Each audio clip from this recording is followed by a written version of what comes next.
Mala Vadama Devivilasam lower primary സ്കൂളിൽ വാർഷികാഘോഷവും അധ്യാപക രക്ഷകർതൃ ദിനാഘോഷവും അനുമോദന ചടങ്ങും നടന്നു. മാള ഉപജില്ലാ വിദ്യാഭ്യാസ ഓഫീസർ കെ സുരേഷ് ഉദ്ഘാടനം ചെയ്തു.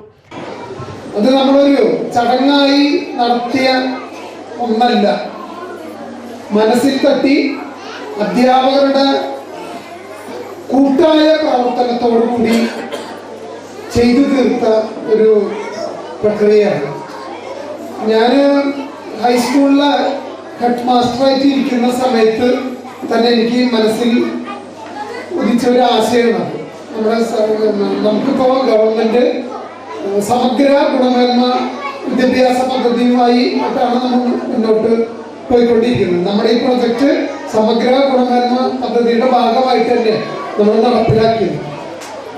അതിന് കാരണം ഈ 4ാം ക്ലാസ് കഴിഞ്ഞു പോകുന്ന കുട്ടികളെ എഴുത്തും വായനയും അറിയാത്തവരാണെന്ന് ഞാൻ ഇന്നലെ ഒരു ഇൻസ്പെക്ഷന് ഹൈസ്കൂൾ തലത്തില് 8ഉം 9ാം ക്ലാസ്സിലെ പിന്നോക്കം നിൽക്കുന്ന കുട്ടികളെ അഡീഷണൽ ആയിട്ട് കോച്ചിങ് കൊടുക്കുന്ന ഒരു പ്രോജക്റ്റ് ഉണ്ട്. അതിന്റെ ഒരു ഇൻസ്പെക്ഷൻ ചെന്നപ്പോ അവിടെ കണ്ടൊരു കാഴ്ച എന്ന് വെച്ചാല് വാർഡ് മെമ്പർ TR സുഖിൽ അധ്യക്ഷത വഹിച്ചു. കരിങ്കാളി ഫെയിം അനൂപ് പുതിയടത്ത് മുഖ്യാതിഥിയായിരുന്നു. മികച്ച അധ്യാപികയ്ക്കുള്ള MV ഡാനിയൽ അവാർഡ് നേടിയ MS സ്മിതയെ ചടങ്ങിൽ ആദരിച്ചു. സ്കൂൾ പ്രധാന അധ്യാപിക Soji George, KV Sheeba, PTA president Sudhi Thoppil, Sasikala Santhosh, PR Ramesh, SG Sreelatha, TS Abdul Saleem എന്നിവർ സംസാരിച്ചു.